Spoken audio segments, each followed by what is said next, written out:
Self Madhu Trivedi. Now we will discuss about the environment. हम environment के बारे में आज डिस्कस करेंगे। So in this lecture we will discuss about the second part of, ये second part रहेगा कौन से लेक्चर का, लेवल ऑफ इकोलॉजी का।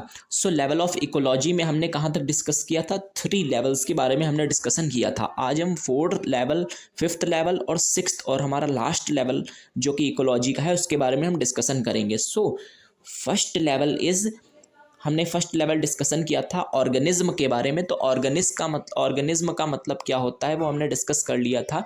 ऑर्गेनिज्म का मीन्स क्या होता है, अ इंडिविजुअल और an individual which has capacity और which has capability to act. मतलब एक ऐसा इंडिविजुअल जिसके पास कैपेबिलिटी है कुछ ना कुछ कार्य करने की, उसे हम क्या कहते हैं, ऑर्गेनिज्म।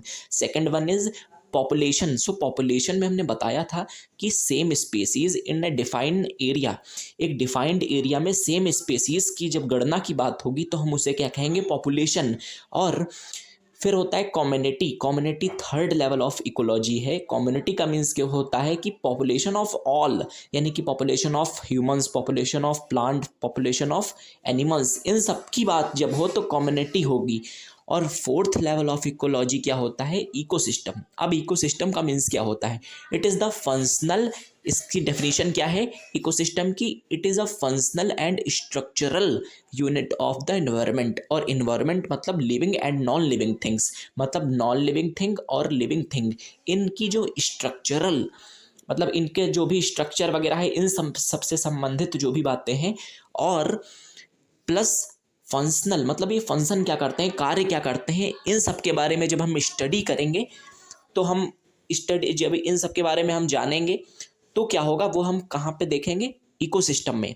तो इकोसिस्टम की जब भी बात हो तो क्या होगा, functional and structural unit of the living things and non living things.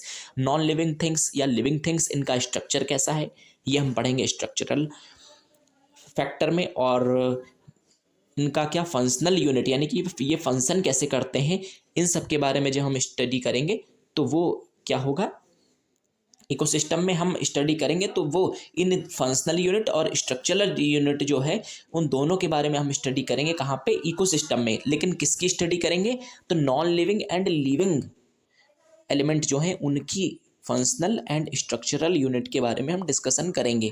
So it is known as ecosystem, ये होता है ecosystem. Second and third one is, हम आप थोड़ा सा अगर वेट करेंगे तो हम इकोसिस्टम के कुछ लेक्चर्स के बाद में, लगभग हो सकता है अगले ही लेक्चर में, हम अच्छे से इकोसिस्टम के बारे में टोटली डिस्कस करेंगे, जिसमें हम फंक्शनल यूनिट समझेंगे किसकी, living things and non living things के बारे में।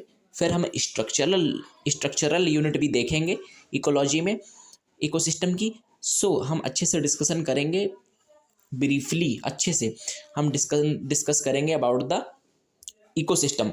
सो इसे भी हम क्या करते हैं, रोकते हैं, और हम 5th लेवल ऑफ इकोलॉजी के बारे में बात करते हैं। सो इट इज़ बायोम। अब बायोम का मीन्स क्या होता है अगर हम डिस्कस करें, so what is the meaning of biome. Means, biome का मीन्स क्या होता है, means same ecosystem in different part of the world. अब क्या है, same ecosystem in different part of the world. जैसे कि किसी रीजन में डिजर्ट एरिया है, कोई मान लेते हैं डिजर्ट एरिया है, तो डिजर्ट एरिया क्या एक ही जगह होता है, नहीं, बहुत सारे डिजर्ट हैं जिसके अलग अलग नाम हैं, जैसे कि पेम्पास, प्रेरीज, पुस्ताज, ये सब क्या है, ग्रासलैंड हैं, different part of the countries. और वैसे ही different part of the world desert भी देखने को मिलते हैं, एक ही डेजर्ट थोड़ी ना है। तो क्या होगा, प्रेरीज, पुस्ताज, पेम्पाज, ये सब क्या है, ये ग्रासलैंड है different parts of the world. मतलब कहने का मतलब ये है कि ये ग्रासलैंड्स पाए different part of the world में जाते हैं, इसीलिए इनके नाम अलग अलग हैं। किसी को हम पेम्पास कहते हैं किसी कंट्री में, किसी को हम क्या कहते हैं, पुस्ताज कहते हैं, किसी को हम प्रेरीज कहते हैं। ये different parts of the world में होने वाली ग्रासेस हैं जिनकी क्वालिटी एक ही जैसी है, लेकिन क्या है, क्योंकि different part of the world में है तो क्या है, ये ग्रासेस ही हैं, ग्रासलैंड ही हैं, लेकिन हम इन्हें कैसे डिफरेंट नामों से जानते हैं। वैसे ही डिज़र्ट भी देखने को मिलते हैं, जैसे कि थार डिज़र्ट है, और अगर हम डिस्कस करें तो सहारा डिज़र्ट है। तो अलग अलग जगहों पे डिज़र्ट एरिया भी देखने को मिलते हैं। तो उन डेजर्ट एरिया की जो एक जैसा ही वहाँ का इन्वायरमेंट है, लेकिन फिर भी क्या है, अलग अलग जगहों पे एक ही जैसा माहौल डेवलप हुआ है, तो हम क्या कह सकते हैं, इसी को हम बायोम कहेंगे।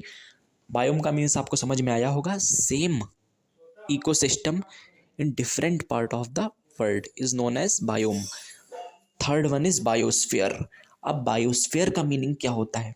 Now it is the last, it is the last and sixth, it is the last and sixth level of the ecology. So it is the part of the earth where life is exist. अब biosphere का means क्या होता है? Where the life is exist, it is the part of the world.